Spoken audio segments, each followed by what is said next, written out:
नमस्कार बच्चों, मैं रमेश काला जीके विद काला पर आपका स्वागत करता हूं। दोस्तों, कक्षा 10 का ये वीडियो है। इंग्लिश मीडियम के हो या हिंदी मीडियम के हो, इसे बहुत ही ध्यान से देखें क्योंकि 2021 में कहां से प्रश्न पूछे जाएंगे और रेड्यूस सिलेबस के अनुसार कौन कौन सी चीज़ें, कौन से प्रश्न आपको छोड़ने हैं। कहीं ये न हो जाए कि आप कहो कि मैं तो घणो ही पढ़ के गयो और पेपर में तो प्रश्न ही कौन मिला। तो बिल्कुल आपको गलत वे में तैयारी नहीं करनी है। दोस्तों, क्या है इसमें कि बहुत ही अच्छे से इसमें बताया गया है कि सिलेबस में कौन कौन से पॉइंट हटाए गए हैं, उनको आपको नहीं पढ़ना है। कौन से जो पॉइंट हैं वो 2021 के लिए छोड़े गए हैं, जीवित हैं, उनको ही पढ़ना है। बहुत ही अच्छे से तैयारी करनी है। तो एसएसटी का मैं इसमें बता रहा हूं, 2021 का न्यू सिलेबस के अनुसार आपका प्रश्न पत्र किस प्रकार का होगा, कैसे क्वेश्चन पूछे जाएंगे, साथ में किस प्रकार से आपको आंसर लिखने हैं, इसमें उत्तर भी बताए गए हैं। और एक एक पॉइंट को इसमें क्लियर किया गया है कि ये पॉइंट आपको नहीं पढ़ना है, यहाँ से प्रश्न जो आएगा उसको आपको नहीं देखना है, क्योंकि 2021 एग्जाम में तो प्रश्न वहाँ से नहीं आएगा जो पॉइंट हटा दिए गए हैं। तो कौन से पॉइंट हटाए और कौन से रह गए, कैसे प्रश्न पूछे जाएंगे, साथ में मानचित्र में किस प्रकार के पूछे जाएंगे, सब कुछ इस वीडियो में बताया गया है। चैनल पे आप नए हैं तो चैनल को सब्सक्राइब करके बेल आइकन को प्रेस कर ले, क्योंकि आपका एसएसटी का ये मास्टर वीडियो है। ये बहुत ही फायदे में रहोगे इस वीडियो के आप लास्ट तक देखते हो। तो देखो, इसमें मई के लास्ट तक आपके एग्ज़ाम होने की संभावना बता रहे हैं। अप्रैल मई में आपकी एग्ज़ाम होगी। तो आप देख सकते हैं कि किस प्रकार के क्वेश्चन उसमें पूछे जाएंगे। पहला हमारा क्वेश्चन है, write the name of the book written by Kautilya. Kautilya द्वारा लिखी पुस्तक का नाम लिखिए। तो ये प्रश्न मैंने कहाँ से और क्यों लिए हैं वो भी मैं आपको बताऊंगा। तो पहले का आंसर आपको क्या लिखना है, कौटिल्य द्वारा लिखित पुस्तक का नाम है अर्थशास्त्र। आपको पता होगा कौटिल्य की पुस्तक का नाम है अर्थशास्त्र। दूसरा हमारा क्वेश्चन है, गुप्त वंश के संस्थापक कौन थे, who was the founder of गुप्त डायनेस्टी। गुप्त वंश के संस्थापक दोस्तों श्रीगुप्त था। कौन था? श्रीगुप्त था। यहाँ तक दोनों क्वेश्चन आपके क्लियर होंगे। तीसरा प्रश्न जो मैंने लिया है, इसमें बहुत ही महत्वपूर्ण बात है, इसे ध्यान से देखें कि who was the founder of सुंग डायनेस्टी। सुंग राजवंश के संस्थापक कौन थे, ये प्रश्न मैंने ले लिया। लेकिन ध्यान रखें, ये प्रश्न इससे जुड़ा हुआ पॉइंट, इससे जुड़ा हुआ लेसन 2021 में नहीं आएगा। तो कहने का मतलब है कि आप किस प्रकार से तैयारी करें। आप ये ना हो जाए कि सुंग वंश को आप तैयार कर रहे हैं और वहाँ एग्जाम में आपको प्रश्न देखने को न मिले। तो क्या करना है, अब यहाँ हमें प्रश्न ये उठ रहा हमारे दिमाग में, तो हमें क्या क्या पढ़ना है एसएसटी में और क्या छोड़ना है। तो इस ये जो प्रश्न है सुंग वंश का संस्थापक, इसका उत्तर तो होगा पुष्यमित्र शुंग। लेकिन आपको ये छोड़ना, याद नहीं करना है। तो याद क्या करना है, रेड्यूस सिलेबस में क्या क्या चीज़ें हैं वो मैं आपको दिखा देता हूँ। प्रश्न मेरे पास और भी हैं, उनको भी देखेंगे, वीडियो को छोड़ना नहीं है।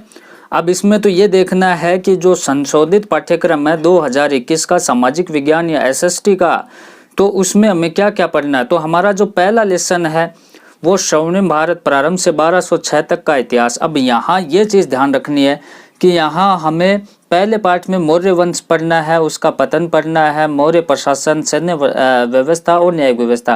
कहने का मतलब मौर्य वंश के बारे में पढ़ना है, फिर गुप्त साम्राज्य के बारे में पढ़ना है, और तीसरा वर्धन वंश के बारे में पढ़ना है। तो सुंग वंश के बारे में नहीं पढ़ना है ना। तो महाजन पद वगैरह इसमें जैसे कि दूसरे लेसन में थे, उनको भी हटाया गया है। क्या क्या चीज़ हटाई गई है वो भी मैं बताऊँगा। अभी इसमें कौन कौन सी चीज़ है वो आप देखें।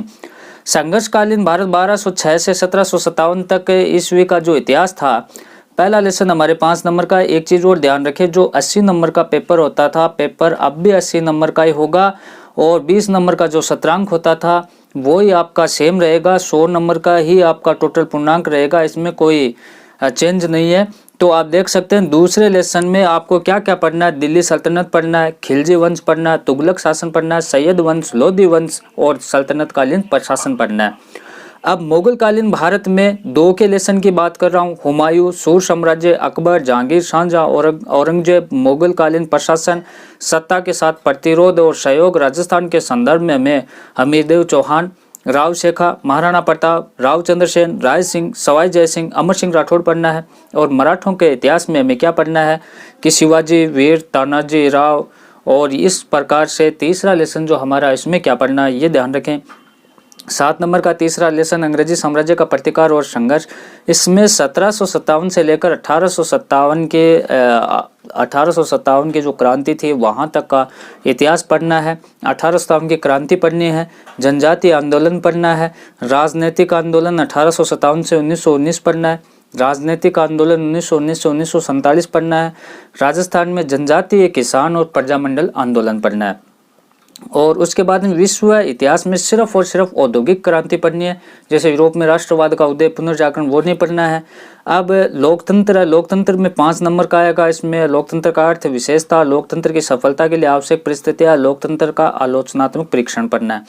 यहाँ देखिए केंद्र सरकार में आपको क्या पढ़ना है, ये 7 नंबर का आएगा। बड़ा क्वेश्चन इसमें से पूछा जाएगा। तो सरकार का अर्थ है इसके व्यवस्थापिका, न्यायपालिका, भारत की संसद, लोकसभा, राज्यसभा, कार्य प्रणाली का। और आपके इसमें आप देख सकते हैं राष्ट्रपति, प्रधानमंत्री और न्यायपालिका, न्यायाधीशों की योग्यता, ये इसमें पढ़ना है।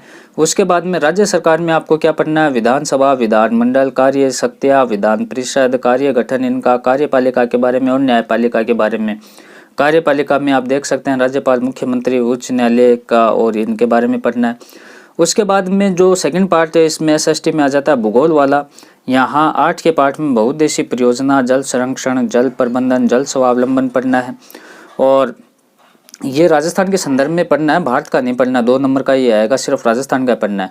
भारतीय कृषि में प्रमुख खाद्यान्न फसलें आपको पढ़नी है, 3 नंबर का आएगा। खनिज और ऊर्जा संसाधन में 5 नंबर का आएगा। भारत में प्रमुख खनिज पेटियां, ऊर्जा खनिज, राजस्थान में खनिज, ये पढ़ना है। विनिर्माण उद्योग में राजस्थान में औद्योगिकरण, राजस्थान में प्रमुख उद्योग और औद्योगिक प्रदूषण, ये पढ़ना है। 12 का जो लेसन है इसमें जनसंख्या, जनसंख्या का आकार, वितरण, जनसंख्या वृद्धि के कारण जनसंख्या घनत्व, भारत की जनसंख्या, ये पढ़ना है। 4 नंबर का आएगा। लिंगानुपात इसमें मोस्ट इंपॉर्टेंट है। 13 का पार्ट है वो पूरा का पूरा हटा दिया गया, ध्यान रखना। 13 के पार्ट से आपके कोई भी क्वेश्चन नहीं पूछा जाएगा। 14 का पार्ट है उसमें से 3 नंबर के क्वेश्चन आप देख सकते हैं। आर्थिक अवधारणा नियोजन, इसमें आर्थिक विकास, भारत में आर्थिक नियोजन, ये पढ़ना है। 15 में आर्थिक अर्थव्यवस्था की विशेषता और नवीन प्रवृत्तियां पढ़नी, इसमें उदारीकरण, निजीकरण, वैश्वीकरण के बारे में पढ़ना है। 16 का भारतीय अर्थव्यवस्था के समक्ष चुनौतियां, 4 नंबर का इसमें निर्धनता, बेरोजगारी, इसके कारण निवारण पढ़ना है। 17 का पूरा हटा दिया गया है। यहाँ बात करें 18 के लेसन की तो उपभोक्ता विधिक जागरूकता, सूचना का अधिकार, ये 5 नंबर का आएगा। इसमें उपभोक्ता शोषण के प्रकार, उपभोक्ता के अधिकार, उपभोक्ता विवाद निवारण, ये पढ़ने होंगे। सड़क सुरक्षा आपको पढ़नी होगी, 2 नंबर की स्वच्छता एवं ठोस कचरा प्रबंधन, ये पढ़नी होगी। तो यहाँ हटाया क्या क्या है, पहले लेसन में आपको क्या नहीं पढ़ना ये ध्यान रखना।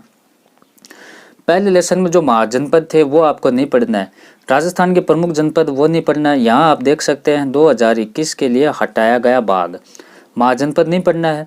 और राजस्थान के प्रमुख जनपद ये नहीं पढ़ना है। शुंग वंश नहीं पढ़ना है, सातवाहन वंश नहीं पढ़ना है, पाल वंश, राष्ट्रकूट, गुर्जर प्रतिहार, चोल वंश, पल्लव वंश, चालुक्य वंश, बाह्य आक्रमणात्मक सातिका, शक, हूण, कुषाण, ये पहले पाठ में इन चीज़ों को आपको नहीं पढ़ना है, इनसे कोई प्रश्न आपको नहीं पूछा जाएगा। संघर्षकालीन भारत के अगर दूसरे लेसन की बात करें तो विजयनगर और बैबनी साम्राज्य आपको नहीं पढ़ना है। सिख धर्म का प्रादुर्भाव और विकास आपको नहीं पढ़ना है। तीसरे लेसन की बात करें हम अंग्रेजी साम्राज्य का प्रतिकार एवं संघर्ष, इसमें अंग्रेजों और मराठों के मैसूर से संघर्ष थे उसको नहीं पढ़ना है। अंग्रेजों का पंजाब के साथ संघर्ष, इसको नहीं पढ़ना है। क्रांतिकारी संगठनों, स्वतंत्रता संघर्ष के योगदान, महाराष्ट्र में क्रांतिकारी आंदोलन, ये जो इसमें दे रखे हैं इनको नहीं पढ़ना है। ये पार्ट वो है जिसको नहीं पढ़ना है। और 4 में इसमें देखो यूरोप में राष्ट्रवाद के कारण जर्मनी और इटली का एकीकरण, ये आपको नहीं पढ़ना है। फिर राजनीति का दूसरा पार्ट है तो उसमें लोकतंत्र है, इसके लोकतंत्र की परिभाषा, कार्यप्रणाली, लोकतंत्र की अवधारणा, सिद्धांत, ये नहीं पढ़ना है। प्रश्न में भी मैंने दिया है कि लोकतंत्र की परिभाषा दीजिए। मैंने वो इसलिए प्रश्न दिया है कि आपको पता लगे कि क्या पढ़ना है और क्या नहीं पढ़ना है। वहाँ भी आपको मैं बताऊंगा कि वो आपको नहीं पढ़ना था, कहीं ऐसा न हो जाए कि आपको पता न हो और आप ज़बरदस्ती पढ़ के चला जाओ। फिर राज्य सरकार फिर राजस्थान की विधान परिषद के गठन प्रक्रिया, वर्तमान स्थिति, इनके बारे में नहीं पढ़ना है। भूगोल में अगर कृषि की बात करें तो जो दलहनी फसलें हैं उनके बारे में नहीं पढ़ना है। अर्थव्यवस्था में कृषि का योगदान नहीं पढ़ना है। और खनिज और ऊर्जा संसाधन 10 में आपको क्या क्या नहीं पढ़ना है। खनिज, लोहा, इस्क, तांबा, बॉक्साइट, सीसा, जस्ता, अब्रक, इनके बारे में नहीं पढ़ना है। विनिर्माण उद्योग में आपके लोहा, इस्पात, सूती वस्त्र उद्योग, सीमेंट उद्योग, कागज उद्योग, इनके बारे में नहीं पढ़ना है। मानव संसाधन में दोस्तों भारत की जनसंख्या विशेषता, इसमें नगरीकरण, जनसंख्या समस्या, जनसंख्या नीति, कहने का मतलब 2021 में अगर आप तैयारी कर रहे हो तो सिलेबस आपके पास होना चाहिए। और 13 का वो पूर्ण अध्याय है वो हटा दिया गया है, पूरा का पूरा हटा दिया गया है। उसके बाद में नेक्स्ट क्वेश्चन को देखते हैं। अब प्रश्न हम देखते हैं कि किस प्रकार के 2021 में पूछे जाएंगे। तो जजिया कर को समाप्त किसने किया था? Who finished the jizya tax? तो आपका उत्तर होगा अकबर। बुलंद दरवाजा किसने और क्यों बनवाया था? Who built the elevated door? तो इसमें बुलंद दरवाजा किसने और क्यों बनवाया था? तो अकबर ने बनवाया था, गुजरात विजय के उपलक्ष्य में बनवाया था। हल्दी घाटी का युद्ध किस वर्ष में हुआ था? In which year was the battle of Haldi Ghati? तो हल्दी घाटी का युद्ध है वो 1576 में हुआ था, 1576 में अकबर का सेनापति मान सिंह और महाराणा प्रताप के बीच हुआ था। प्लासी का युद्ध कब हुआ था? 1757 में हुआ था। आपको याद रखना 1757 में प्लासी का युद्ध हुआ था। औद्योगिक क्रांति की शुरुआत कहाँ हुई थी? औद्योगिक क्रांति की शुरुआत इंग्लैंड में हुई थी। अब लोकतंत्र को परिभाषित कीजिए। वहाँ आप देख सकते हैं कि ये न हो कि आपको गलत जोर लगा दो, क्योंकि वहाँ पर परिभाषा तो हटा दिया गया है, इसलिए मैंने ये प्रश्न दिया है कि आपको पता हो क्या है और क्या नहीं है। लेकिन परिभाषा की अगर बात करें तो अब्राहम लिंकन के अनुसार लोकतंत्र जनता का, जनता के लिए, जनता द्वारा शासन करना है। फिर रबी की फसल क्या होती है ये आप ध्यान रखें। What is the rabi crop? तो रबी की फसल क्या होती है कि अक्टूबर नवंबर में बोई जाती है, मार्च अप्रैल में कटाई की जाती है, जैसे गेहूँ, चना, जौ, तिलहन आदि। और खरीफ की फसल के पूछ लिया जाए तो ये जून जुलाई में बोई जाती है और अक्टूबर नवंबर में काटी जाती है, जैसे बाजरा, मक्का, मूंगफली आदि। उसके बाद में नेक्स्ट क्वेश्चन देखें। भारतीय अर्थव्यवस्था द्वारा सामना की जाने वाली सबसे गंभीरतम चुनौती क्या है? देखो भारतीय अर्थव्यवस्था के सामने सबसे गंभीरतम चुनौती क्या है? तो इसमें आपको लिखना है गरीबी, बेरोजगारी, मुद्रास्फीति। उसके बाद में उपभोक्ता संरक्षण अधिनियम कब पारित किया गया? तो उपभोक्ता संरक्षण अधिनियम 1986 में पारित किया गया, ध्यान रहेगा। उसके बाद में सड़क दुर्घटना के प्रमुख कारणों को समझाइए।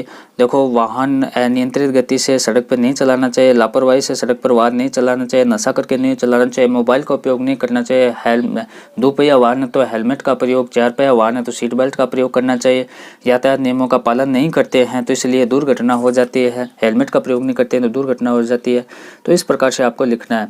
फिर स्वस्थता को परिभाषित कीजिए। अब स्वस्थता में लोगों को स्वस्थता के लिए शौचालय और दूषित पानी के लिए आपको क्या है कि निम्न उपायों की आवश्यकता होती है, इनको अपनाना चाहिए। स्वस्थता के लिए जो भी राज्य सरकार और केंद्र सरकार द्वारा योजनाएं हैं उनको लागू करना चाहिए और इसमें जैसे कि मानव के मलमूत्र, कचरे आदि को सुरक्षित निस्तारण करना चाहिए उन्हें।